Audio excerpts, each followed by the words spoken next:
Hi everyone. With the cancellation of ProLight and Sound this year, and the current situation many of you and our industry as a whole are facing, we've been looking for ways to provide a bit of extra support to you, our users. As part of this, we've decided to record the planned ProLight and Sound presentations and make them available to you online on this website. My name is Jesse Cogdell and I'm the European Entertainment Specialist at Vectorworks. And in this presentation, I'm going to give you an introduction to GDTF and MVR, and talk a bit about how it's going to change, or has the potential to change our industry for planning, pre-programming, and designing.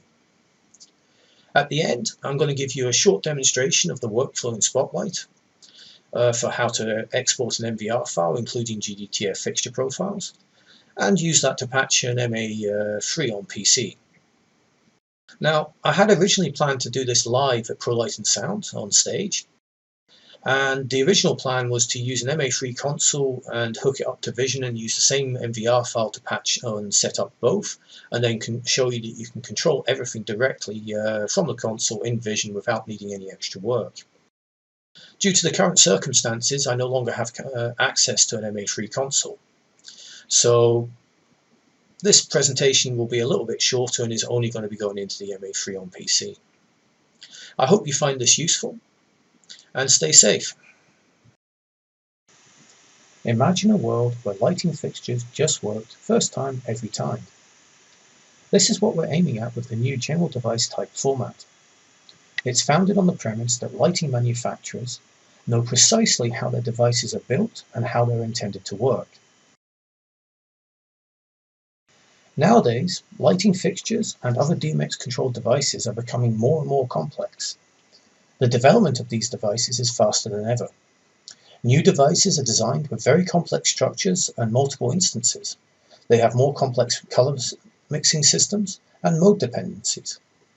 Of course, this gives enormous flexibility to the user, but makes it nearly impossible for lighting console manufacturers, CAD and pre-visualization software developers, to provide accurate fixture type data as quickly as needed. There are many different console and software manufacturers on the market, and all of them are using different ways and different file formats to get the fixture data into their systems. As the development of new high-end fixtures and devices takes place at an amazing speed, this creates a lack of available control data on the side of the console, CAD, and pre-visualization software manufacturers. Also, fixture manufacturers are often approached by their clients directly to support them with accurate fixture types. As there are so many different consoles, CAD packages, and visualizers on the market, this process requires a vast knowledge of many different systems. Fixture manufacturers would need to understand how every one of the possible applications works, and how to provide the required data. The lighting designer who would like to use these new devices has to deal with a range of obstacles. They often receive the device control data of a specific new fixture or device far later than expected. The data may be incomplete because it was not created by the manufacturer of the fixture. Typically, the data will only be in the form usable by a single lighting console, CAD package, or visualizer. This very clearly demonstrates that our industry is missing a standardized way of defining the description and control of intelligent lighting fixtures, and the other devices that we use to create amazing experiences for our clients and audiences. The process of creating new shows is diverse, frequently disconnected, time-consuming, and it often requires manual mapping of data with a high chance of error.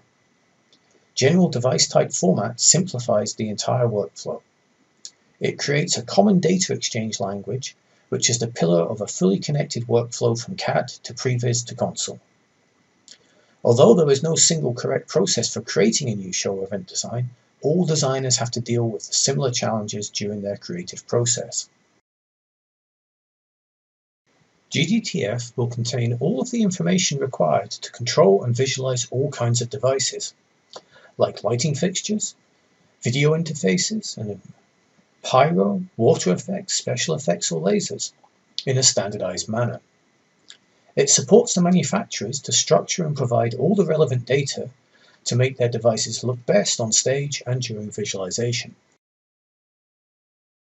GDTF makes the overall workflow much more efficient. Manufacturers only need to provide one single file containing all relevant data for everybody. Lighting console, CAD and pre-visualization software manufacturers receive accurate data directly from the person who best knows the device's full capabilities and how it needs to be controlled for optimum performance. The user gets data provided by the manufacturer quickly and efficiently, and benefits from the precision and quality which can only be obtained from the source that has designed the device. General Device Type Format was designed and jointly developed by MA Lighting Technology, Roby Lighting, and Vectorworks. Together they founded the GDTF group.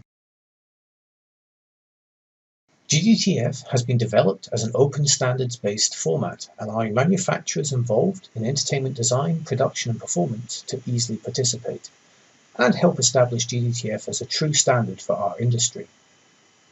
Especially since there are no costs for participating companies, embracing GDTF is very attractive. The interest in pushing the idea of GDTF forwards quickly is very high. Many companies have already started to work with the new GDTF standard, and all of them love the idea of making life easier for the whole industry. Many of the leading manufacturers and software developers in the entertainment industry are now involved. The list you can see here on the screen is by no means complete, as more companies are joining the group every month. A GDTF file creates a unified definition for the exchange of device data between consoles, CAD, and pre-visualization software. A file is designed to replicate the real-world physical components of the most complex devices and to provide control based on this information. It contains and is derived from the 3D geometry of the device. This enables the possibility to describe fixtures with repeating functionalities in different parts of the device. The image here shows you an example of how a lighting fixture would be defined using GDTF. Each controllable attribute of the fixture, such as pan or tilt, is mapped to the corresponding physical part of the fixture. The physical behavior of mechanical parts and the light source is also a part of the GDTF file. It even includes detailed information about the color spectrum and photometrics of the used emitters. Furthermore, a GDTF file summarizes visualization information like goba wheels, color wheels, or animation wheels. All DMX control profiles of all modes and in each firmware version of the device are included in one single file for all kinds of software. A GDTF file always uses the same structure to provide all the important information. The file is human readable and structured as an uncompressed zip file. As the GDTF group has expanded since the original partners announced it in 2018, so has the list of device types that we wish to add support for. Lighting fixtures were merely the first step for GDTF. Next up is support for media server interfaces. So even though a GDTF file is based on a robust specification, it is subject to change, and there will be updates to guarantee advancement. Therefore, GDTF has been developed to be both easily extensible and backwards compatible. So we can truly say that the structure is made to be used in the long-term future. The GDTF group has put a lot of effort into creating documentation and software tools to support all interested partners in the best possible way. The following tools are publicly available. The GDTF Wiki, which describes the specification of GDTF. The Gtf Builder is an independent tool to create GDTF files and available online. The Gtf Builder online manual explains features and functions of the builder. The GDTF Share database, which provides an online portal and a site for all GDTF files. The GDTF forum provides a discussion platform, FAQ and tutorial area for quick help. And you can reach out directly to the GDTF developers there. All tools are maintained by the GDTF group on a regular basis to fulfill the needs of all participating companies. Furthermore, the GDTF group is more than happy to support everybody who is interested in this revolutionary idea. All of these resources can be found on our website, gdtfshare.com. Imagine a world where data exchange between CAD software, pre-visualization and lighting console is just a click away and simply works. That's the possibility of the new My Virtual Rig or MVR format. The GDTF group has consequently extended the advantages of the new GDTF format and created a GDTF-based bi-directional link between CAD software, lighting consoles and pre-visualization. One of the biggest challenges we deal in our day-to-day design, planning and programming workflows for shows and events is sharing data with our colleagues involved with production, mainly due to the huge variety of software we use in the entertainment industry. We all use whichever application best supports our specialty. Importing CAD data from one software to another can be a tough task, let alone getting this data into other types of software such as lighting consoles or pre-visualization programs. Often different file formats with limited compatibility are used, and there is no real standard for data exchange. Very often it is faster to redraw the entire design than trying to fix all the errors. With the help of MVR, all of this can be easily fixed. An MVR file is built on the foundation of GDTF and contains GDTFs for all the DMX controllable devices used in your design.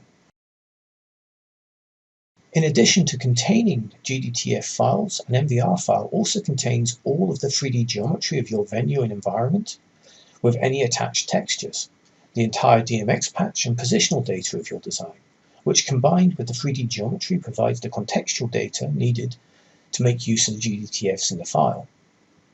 It also includes all of the data and geometry related to non-GDTF symbols and all of the attached data records for your design.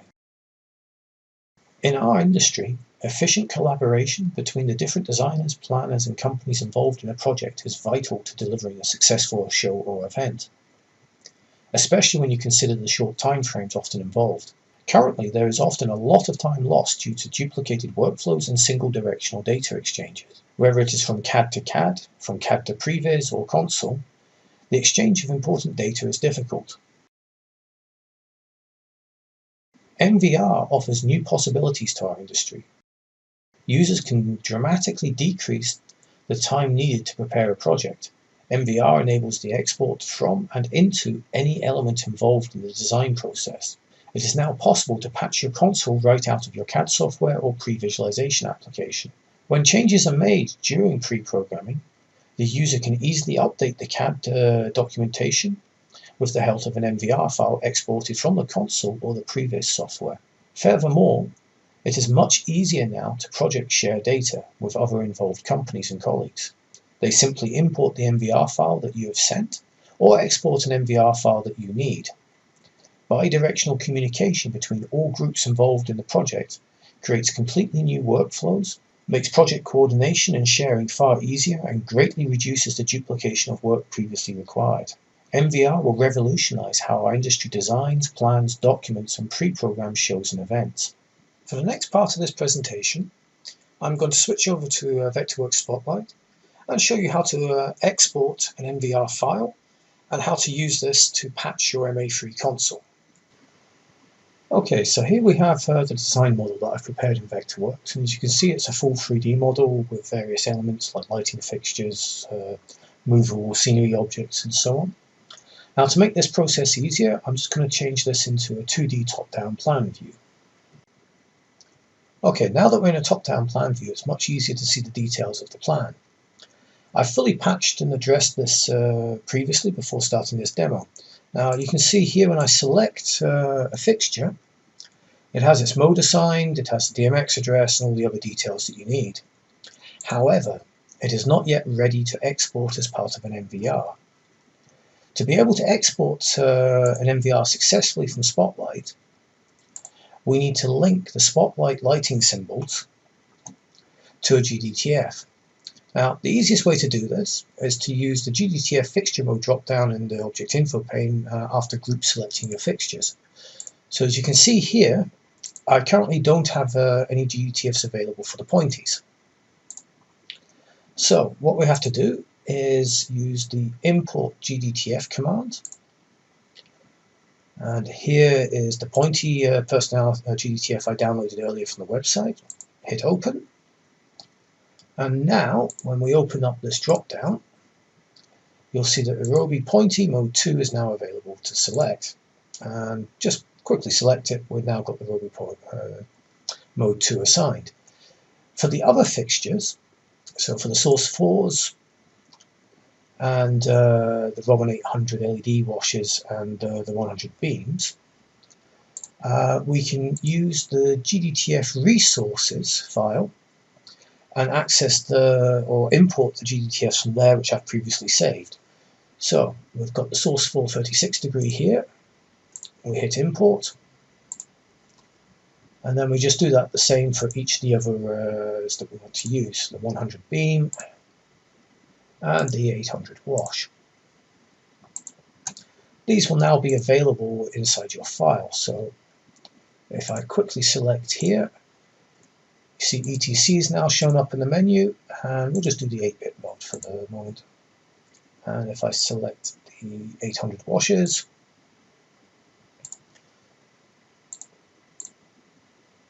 and we're going to go with mode 1 for that. And lastly, the 100 beams. They're in mode 5. So I'll just open up the Aerobe file, select mode 5, and that's us ready to export this file. So next we have to run the export MVR command.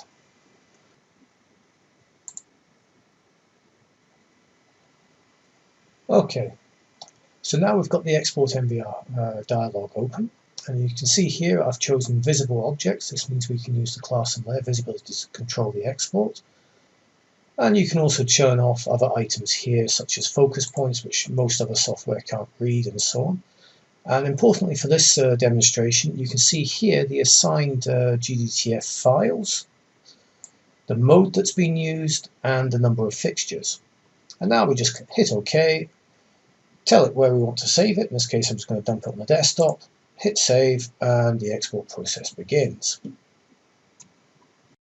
Now that I've exported an MVR of my design in Spotlight, I can open the MA3 on PC, which as you can see I have already done so here, and import the MVR to patch it and set up the MA3D. Go to Patch, and then Import MVR. I've saved the MVR on a USB stick for this demo to make things easier. Importing the MVR typically takes 30 seconds to a minute.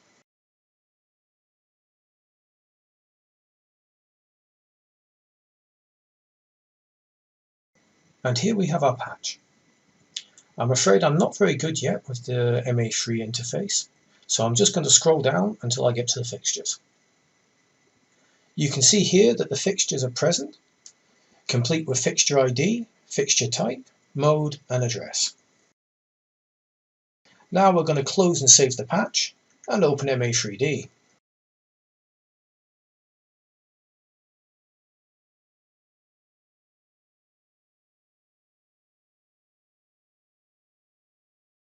You can see that our design model of the venue has loaded in, complete with all the geometry. I'll rotate into a view of the stage.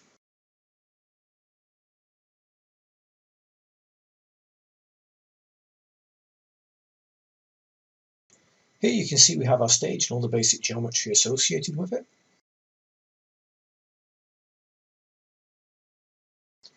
So I'll turn on some of the fixtures so you can see that the patch has worked.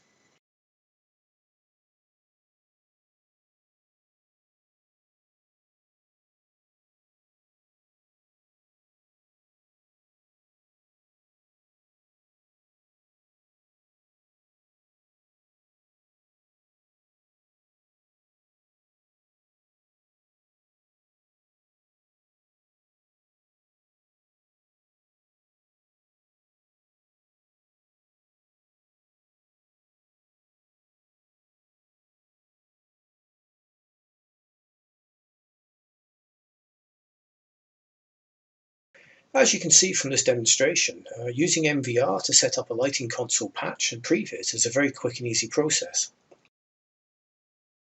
This brings me to the end for today, and I'd just like to thank you for taking the time to watch this video, and I hope it's whetted your appetite for the potential that MVR and GDTF offer for our industry in the future.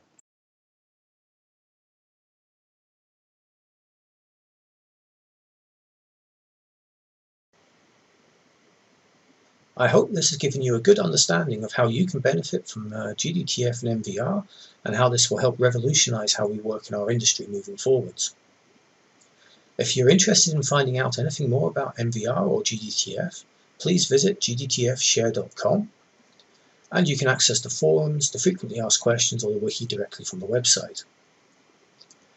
You can also go to the US Vectorworks Entertainment forums to find out more about any of the Spotlight part of the workflow, or just to ask general questions about MVR and GDTF. We'll be more than happy to interact with you and help answer them.